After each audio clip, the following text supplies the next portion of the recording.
اور ہم اکثر ان سڑکوں پہ دیکھتے ہیں تماشا لگا ہوتا ہے، غربا کی بیٹیاں اور بوڑھی مائیں اور بوڑھے بزرگ لائن میں کھڑے ہوتے ہیں، انہیں ٹائم 8 بجے کا دیا جاتا ہے اور نواب کا پتر 10 بجے خود آتا ہے اور سب سے پہلے وہ چائے لیتا ہے، پھر اخبار پڑھتا ہے، اور وہ باہر دھوپ میں کھڑے ہیں، اچانک لائٹ غائب ہوتی ہے تو وہ ملازم پہ برستا ہے کہ ابھی تک جنریٹر کیوں نہیں چلا، مجھے یہاں گرمی لگ رہی ہے، تجھے اے سی میں بھی گرمی لگ رہی ہے، اور جو باہر غریب اللہ کی مخلوق دھوپ میں مر رہی ہے وہ تمہیں نظر نہیں آئی؟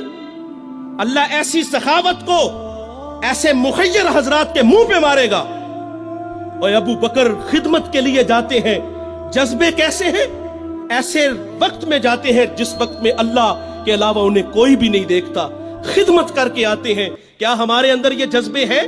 اور ہم تو 500 کا نوٹ بھی دیں تو ہزاروں لوگوں کو دکھاتے ہیں، ہم آٹے کا تھیلا دیں تو ذلیل اور رسوا کر کے دیتے ہیں، اور وہ کتنے بڑے لوگ ہیں یار، خدمت کرنے کے لیے جاتے ہیں، پاؤں میں جوتے بھی نہیں کہ کوئی میرے قدموں کی آہٹ کو بھی نہ سن لے۔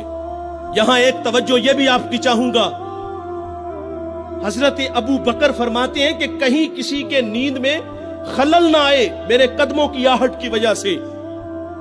آج ہمسائے ہماری شرارتوں سے محفوظ نہیں، ہم نے ڈیک آن کیا، ہمسایہ صرف بیچارہ اتنا ہی کہتا ہے یار تھوڑی سی آواز آہستہ کر لو، وہ کہتا ہے تمہیں کیا تکلیف ہے، میرے گھر میں چل رہا ہے تمہیں کیا تکلیف ہے؟ یہ ہمارے یہ رویے ہیں صاحب، اور وہ کتنے بڑے لوگ ہیں چھپ کے خدمت کرتے ہیں صرف اللہ کی رضا کے لیے۔ اور پھر جب حضرت سیدنا صدیق اکبر رضی اللہ تعالیٰ عنہ دنیا سے چلے گئے تو حضرت عمر جو 23 لاکھ مربع میل کا حاکم ہے، پھر وہ ڈیوٹی خود لیتے ہیں، خود اس کے گھر کے برتن دھوتے ہیں، اس کے گھر میں جھاڑو دیتے ہیں اور خود مشکیزیں بھر کے آتے ہیں۔ اللہ نے آپ کو اگر خدمت کا جذبہ دیا ہے، آپ خدمت کرنا چاہتے ہیں تو اس انداز سے کرو کہ دائیں سے دو بائیں کو خبر نہ ہو۔ تو یہ اخلاق ہے صاحب، اپنے اندر یہ اخلاق اپناؤ، اس کا صلہ ہے، ورنہ لاکھوں کروڑوں کی سخاوت خدا منہ پہ دے مارے گا۔ تو ایک زمانہ ہمارے اوپر ایسا گزرا ہے کہ لوگ ایک دوسرے کا احساس کرتے تھے۔ یہ بغداد کی کہانی ہے، ایک شخص صرف یہ دیکھنے کے لیے آتا ہے کہ یہ لوگ عزت کیوں اتنی زیادہ پا گئے ہیں۔ اس نے ایک ہوٹل سے کھانا کھایا، وہ مسلمان نہیں تھا، اور سامنے ٹیبل پہ ایک جوان بیٹھا تھا، وہ مسلمان ہے۔ اس نے محسوس کیا کہ اس کا تعلق ہمارے شہر سے نہیں ہے۔ خیر کاؤنٹر پہ جا کے اس کا بل دیا، اور اس صاحب نے کھانا کھایا، بل دینے کے لیے کاؤنٹر پہ گیا تو کہا آپ کا بل ادا ہو گیا ہے۔ کہا یہاں تو مجھے کوئی جانتا نہیں، میں اجنبی ہوں۔ کہا ایسے ہی ہے، ایک مسلمان تھا اور اس نے آپ کا بل دیا اور چلا گیا۔ رکا اس لیے نہیں کہ آپ شکریہ کے لیے آگے بڑھیں گے، تو اس نے یہ بھی اپنے لیے مناسب نہیں سمجھا کہیں یہ نفس کی غذا نہ بن جائے۔ وہ اس بات سے متاثر ہوا، پھر ایک دکان پہ گیا، اسے کوئی چیز چاہیے تھی۔ جب دکان پہ گیا تو اس نے کہا یہ چیز مجھے چاہیے، قیمت طے ہوئی تو دکاندار پتہ کیا کہتا ہے؟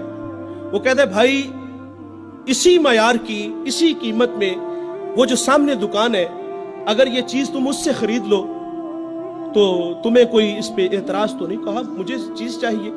وہ سامنے دکان پہ گیا، اس نے وہ چیز خریدی، خرید کے جانے لگا، لیکن یہ تجسس تھا، اس نے ایسا مجھے کیوں کہا؟ یہ خود بھی تو نفع لے سکتا تھا، فائدہ تو اسے بھی ہو سکتا تھا، لیکن اس نے مجھے اس کے پاس کیوں بھیجا؟ دوبارہ پھر پلٹتا ہے اور آ کے کہتا ہے بھائی وہی معیار ہے، وہی قیمت ہے، لیکن اس کے پاس بھیجنے کا مقصد کیا تھا تیرا؟ اس نے کہا بھائی میں صبح سے اس وقت تک میرے پاس بڑے گاہک آئے ہیں اور میں نے اپنے بیوی بچوں کے لیے رزق روٹی اکٹھی کر لی ہے، اور وہ جو سامنے بھائی ہے اس کے پاس صبح سے لے کر اس وقت تک کوئی گاہک بھی نہیں آیا، تو میری آرزو تھی کہ تو اس سے جا کے خرید لیتا تاکہ وہ بھی اپنے بچوں کے لیے رزق روٹی لے جاتا۔ ایک ایسا زمانہ تھا، ہمارے اخلاق اتنے اچھے تھے، ہم ایک دوسرے کا خیال رکھتے تھے۔ آج تو ذلیل کرتے ہیں۔ تو حضرت عمر رضی اللہ تعالیٰ عنہ کے پاس ایک مقدمہ آیا بڑا عجیب سا، ایک صاحب نے زمین خریدی اور ایک نے بیچی۔ جس نے زمین خریدی اس نے ہل چلایا تو اس سے خزانہ نکلا، اور وہ خزانہ لے کے جس سے خریدی ہے اس کے پاس آ گیا، اور آگے کہتا ہے کہ بھائی میں نے زمین خریدی ہے، زمین کے پیسے دیے ہیں، اس خزانے کے پیسے نہیں دیے، یہ آپ مجھ سے لے لو۔ اور جس نے بیچی ہے وہ کہتا ہے بھائی یہ تمہارے مقدر، یہ میں نہیں لوں گا، یہ تمہارے ہی ہیں۔ ان کا آپس میں تنازع ہوا، حضرت عمر کے پاس آ گئے، وہ دے رہا ہے، وہ لے نہیں رہا۔